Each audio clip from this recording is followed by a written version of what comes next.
इन्द्रस्तदात्मन पूजा विज्ञाय विहतां नृप गोपेभ्य कृष्णनाथेभ्यो नन्दादेव्यश्चुकोपस सबै ब्रजवासीहरूसँग इन्द्र रिसाए।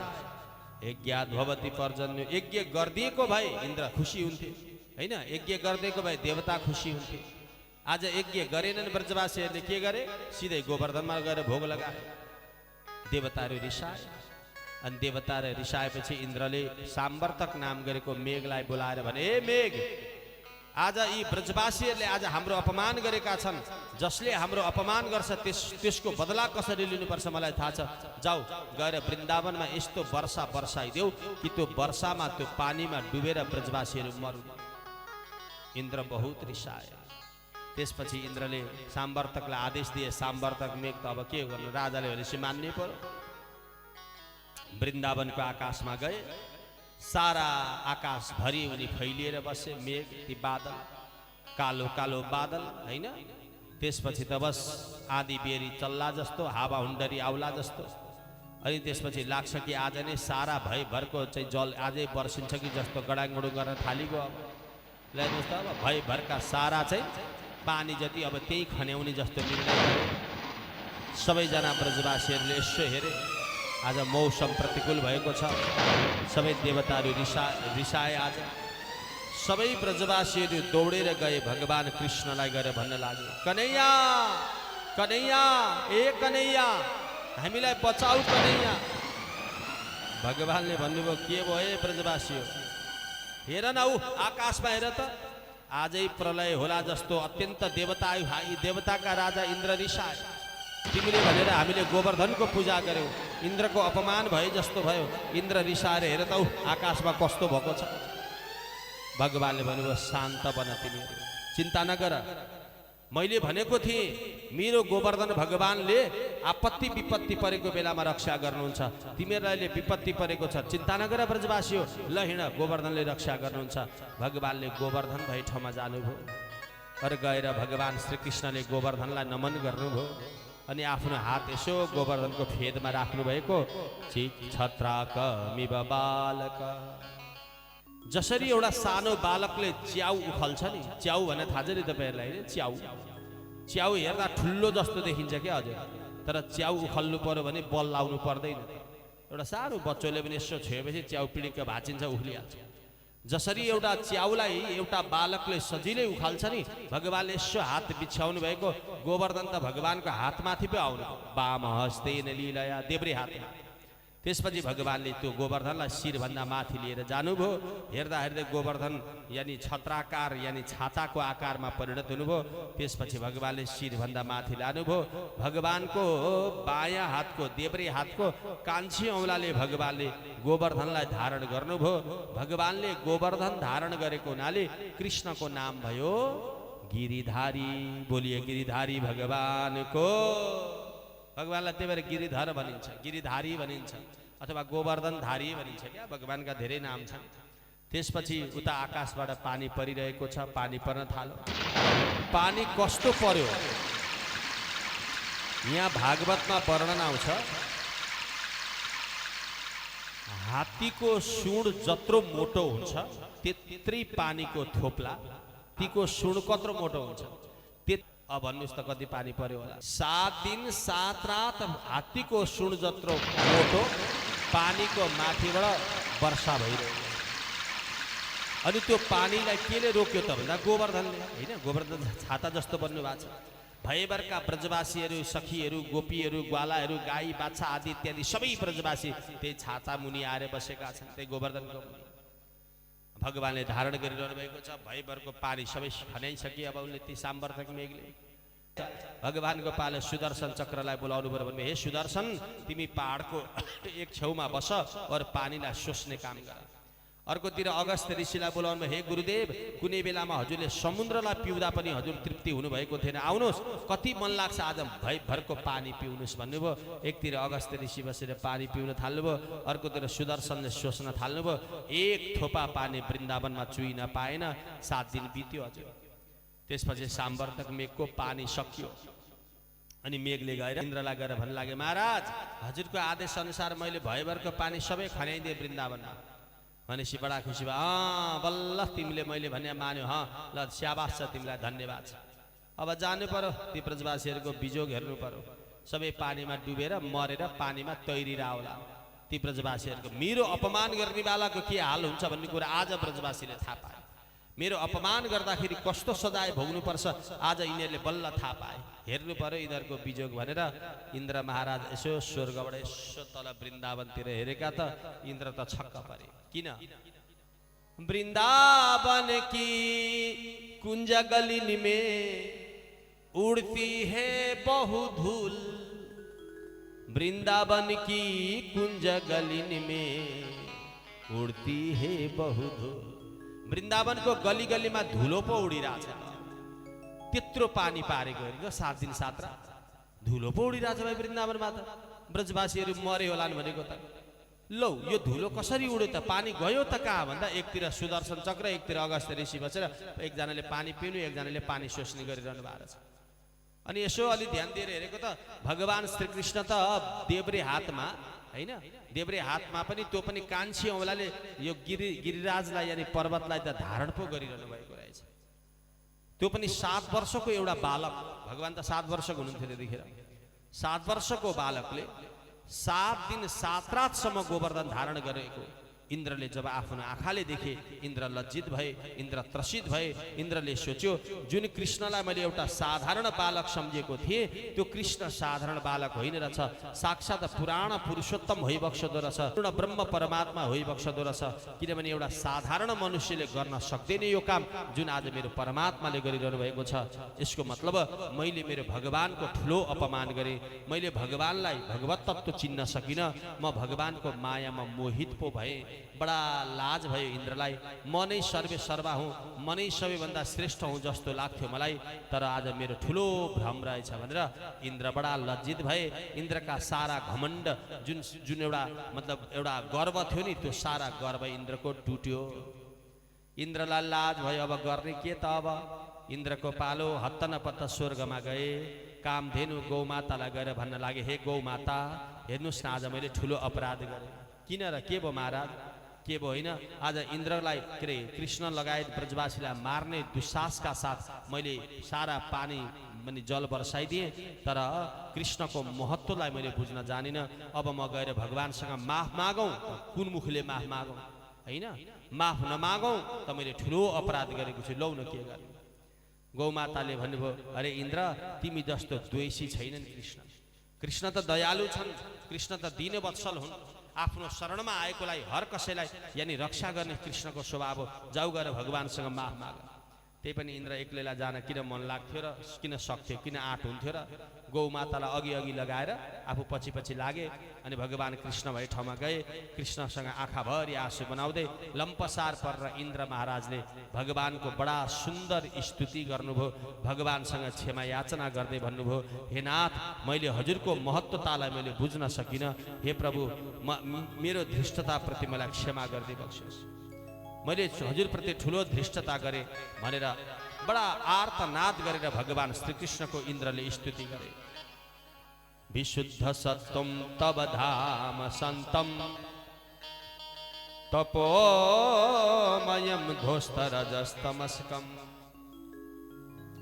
मायामयोऽयं गुणसम्प्रवाहो न विद्यते तेन ग्रहणानुबद्ध।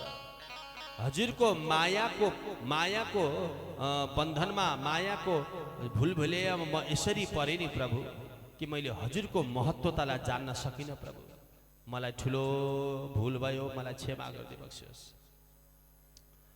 वास्तवमा भगवानको मायालाई पार पाउन बडा गाह्रो छ क्या हजुर। दुस्तरणीय छ कि भगवानकी माया, तर्नै नसकिने।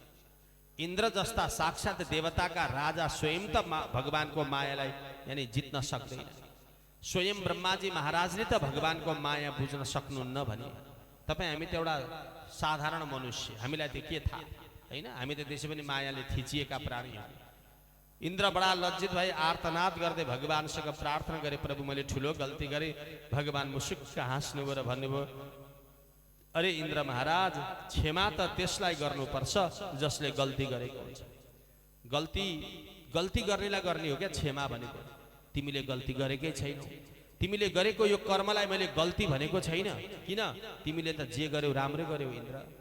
तिमीले 7 दिन 7 रातसम्म पानी पारिदिएको हुनाले मैले 7 दिन 7 रात मैले मेरा भक्त लगायत मेरी आह्लादिनी शक्ति राधारानीको चरणको दर्शन गर्न पाएँ। तिमीले यो उत्पात नमचाइदिएको भए आज ब्रजवासीहरू आफ्नो घरमा आउँथे। तर हेर त, मैले 7 दिन एउटै छाना मुनि बसेर मेरा सारा ब्रजका मेरा भक्तहरू, मेरा गाई बाछा, मेरी आह्लादिनी राधाको चरणको दर्शन गर्न पाएँ। मेरो र मेरो भक्तको तिमीले मिलन गराइदियौ। त्यही भएर जसले मेरो र मेरो भक्तको मिलन गराउँछ नि, चाहे त्यसले अपराधै गरेको छ भने पनि त्यसको अपराधलाई म क्षमा गरिदिन्छु। यो मेरो विशेषता हो। भगवान र भगवानको भक्तलाई जसले मिलन गराइदिन्छ तर ऊ स्वयं अपराधी छ भने पनि भगवान भन्नुहुन्छ त्यसको अपराधलाई म वास्ता गर्दिनँ। हेर कति मिठो कुरा। त्यसपछि भगवानले भन्नुभयो, इन्द्र तिमीले यो कर्म गरे हुनाले म कम खुसी भएको छु र तिमीसँग। जाऊ, म तिमीलाई देवराज उपाधि प्रदान गर्छु। तिमी इन्द्र स्वर्गको राजा मात्र होइन, आजदेखि पृथ्वीका प्राणीले तिमीलाई देवराज भन्ने छन्, वरदान दिनुभयो। त्यो दिनदेखि इन्द्रको नाम पनि देवराज रह्यो।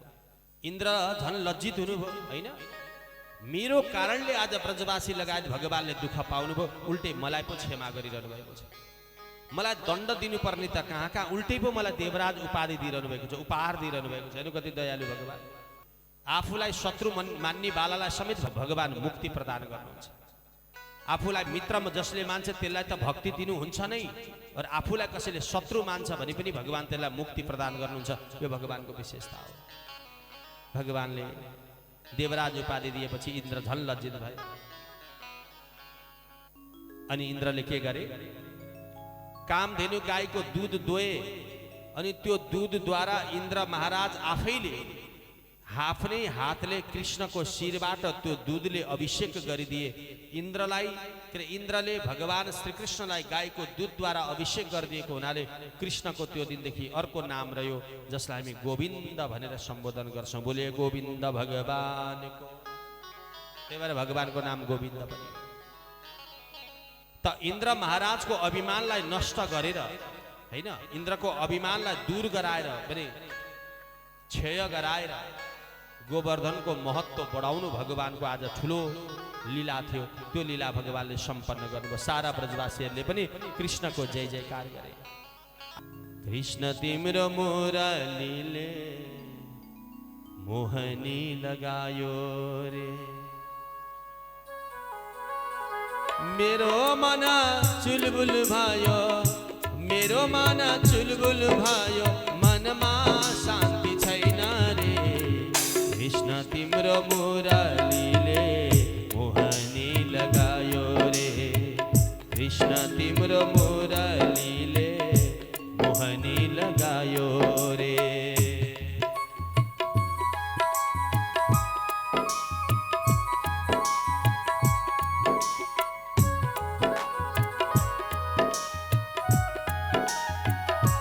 हरि बोल।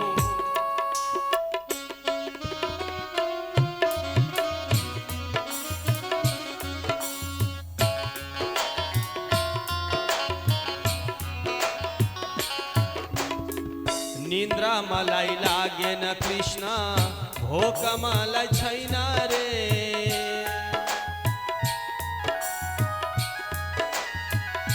हो निन्द्रा मलाई लागेन कृष्ण, भोक मलाई छैन रे। जाऊँ भने कता जाऊँ, जाऊँ भने कता जाऊँ, मनमा शान्ति छैन रे। कृष्ण तिम्रो मुरलीले मोहनी लगायो रे, कृष्ण तिम्रो मुरलीले मोहनी लगायो रे। कृष्ण कन्हैया लाल को।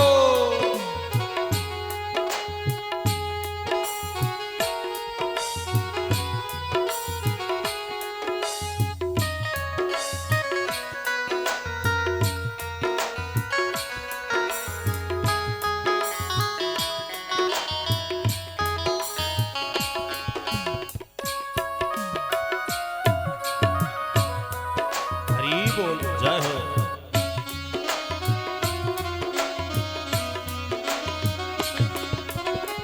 कहिले आउँछौ कृष्ण तिमी पीर मात्र लाग्छ रे।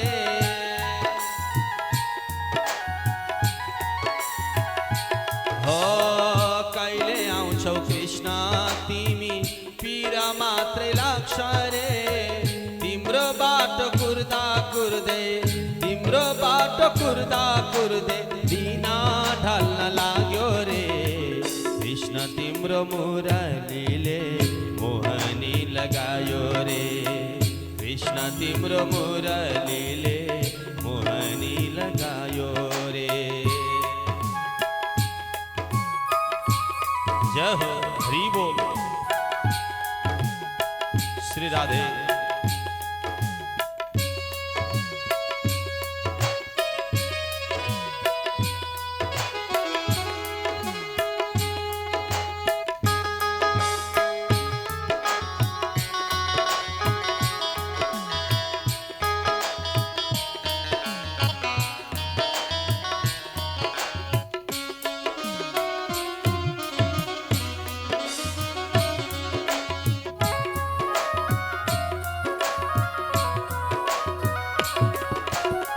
चाँडै आऊ कृष्ण तिमी मेरो रक्षा गर रे।